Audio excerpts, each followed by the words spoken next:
When Emily Johnson was slapped by a so-called HOA officer for a simple garden fence, she never expected the quiet suburban life she and her family had dreamed of would turn into a nightmare. But her Navy SEAL husband, Jake, wasn't about to let anyone harm his family. What followed was a battle for justice that would leave the fake enforcers broken and a neighborhood forever changed. This is the story of a man who went to war not for his country, but for his family. The Johnsons had always dreamed of a quiet life in a suburban neighborhood. After years of searching, they finally found the perfect house, spacious, with a backyard large enough for their 2 kids to run around in. The house was everything they had hoped for, tucked away in a peaceful community where the sounds of nature drowned out the busy city life they'd left behind. Jake, the father, was a Navy SEAL who had recently returned from a long deployment. He was proud of his career and the sacrifices he'd made for his country.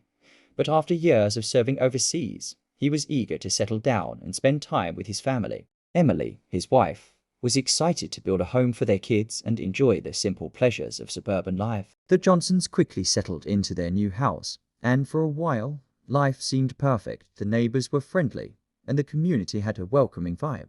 Everyone seemed eager to meet the new family on the block, and at first, it felt like a dream come true. But there was something unsettling about the neighborhood's Homeowners Association HOA, a group that seemed to have an unusual level of control over everything. Jake and Emily didn't pay much attention to it at first, dismissing it as just another part of suburban life. They didn't realize how much it would impact their happiness.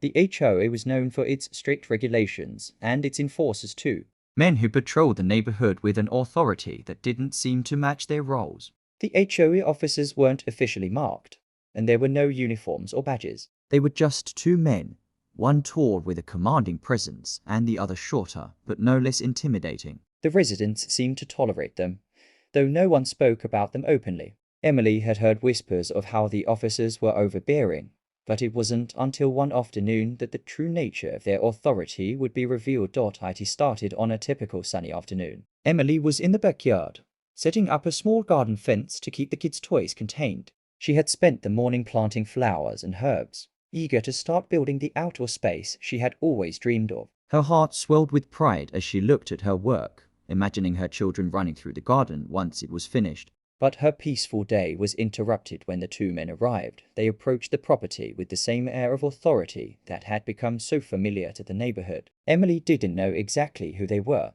but their presence was enough to make her feel uneasy. The taller man, who introduced himself as Officer Smith, immediately began speaking in a cold, commanding tone. "That fence has to go," he said, pointing to the wooden boundary that Emily had just finished installing. "It violates HOA regulations. You can't have that here." Emily, taken aback, tried to explain that she had simply put up a small fence to keep the kids' toys from spilling into the yard. "I don't see how this is a problem," she said, her voice calm but firm. "It's just a small garden fence. It's not like I'm building a wall." But Officer Smith wasn't interested in her explanation. "The rules are the rules," he replied curtly. "You'll need to remove it immediately or face consequences." Emily, frustrated but still trying to keep things civil, asked, "Can you show me the section of the HOA agreement that covers this?" That was when the situation took a dark turn. The shorter officer, who had been standing silently by Smith's side, stepped forward. His expression hardened, and without warning, he slapped Emily across the face. The sound echoed through the yard, and Emily stumbled back in shock, her hand instinctively flying to her cheek. The slap wasn't just physical, it was a violation of her dignity, and in that moment, everything about the neighborhood, the seemingly perfect life they had built, felt like a lie. Tears welled up in Emily's eyes, not from the pain of the slap, but from the utter betrayal of the situation. How could these men, who were supposed to help maintain order in the neighborhood, behave this way? The officers didn't even apologize. They simply turned and walked away, leaving Emily standing there, stunned, her face burning from both the slap and the humiliation.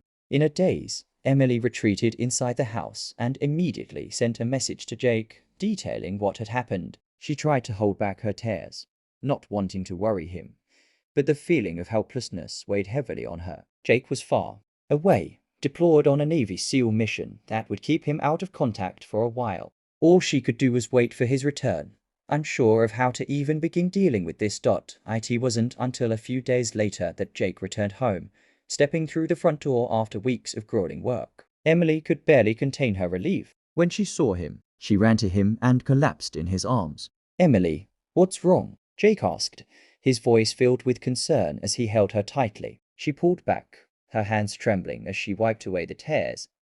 "Jake, you won't believe what happened," she said, her voice barely above a whisper. She explained the entire situation to him, her emotions spilling out. Jake listened intently, his face growing darker with every word. When she finished, he was quiet for a long moment. His anger was palpable. He had spent years defending his country, fighting for freedom, and now here was someone attacking his family in his own home. The thought that his wife had been slapped by a fake HOA officer, someone who had no real authority, infuriated him. But Jake was not one to act out of rash emotion. His training as a Navy SEAL had taught him discipline, patience, and strategy. "Don't worry, Emily," Jake finally said, his voice calm but firm. "I'll take care of this." Jake didn't waste any time. He began his investigation, using his military training to gather information about the so-called HOA officers. He spoke to other neighbors, many of whom were too scared to speak up. Some had been victims of the fake officers' overreach as well, but no one had dared to challenge them, fearing retaliation. As Jake dug deeper, he uncovered something unsettling. The two men had no official ties to the HOA at all. They were simply bullies who had taken advantage of the community's fear, pretending to enforce HOA rules and making up regulations as they went along. Jake's resolve grew stronger with each passing day. He wasn't going to let this slide. He couldn't. Not after what they had done to Emily, and not after seeing how these men had terrorized his neighbors. The time for diplomacy was over. Jake made a plan to confront the fake HOA officers head-on. He found out where the two men lived and decided to pay them a visit. Jake approached the house cautiously, his senses alert. He wasn't looking for a fight, but he knew he had to make it clear that this behavior would not be tolerated. The two men were at home, and when Jake knocked on their door, they answered immediately, as if they were expecting him. "You've got a lot of nerve," Jake said, his voice low and controlled. "You've been harassing my wife and the people in this neighborhood. It's time for you to stop." The officers tried to brush him off, their arrogance seeping through as they attempted to intimidate him. But Jake wasn't scared. He wasn't a man who could be bullied, not after everything he had experienced in his life. He wasn't going to let these men get away with it. The situation escalated quickly. One of the officers, the shorter one, tried to make a move, but Jake was faster. With years of combat training and discipline, Jake took both men down with precision. Within seconds, the two men were incapacitated, lying on the ground, their faces bruised and battered. Jake didn't enjoy violence, but he knew it was necessary to protect his family. He made sure the men were safely restrained and called the authorities.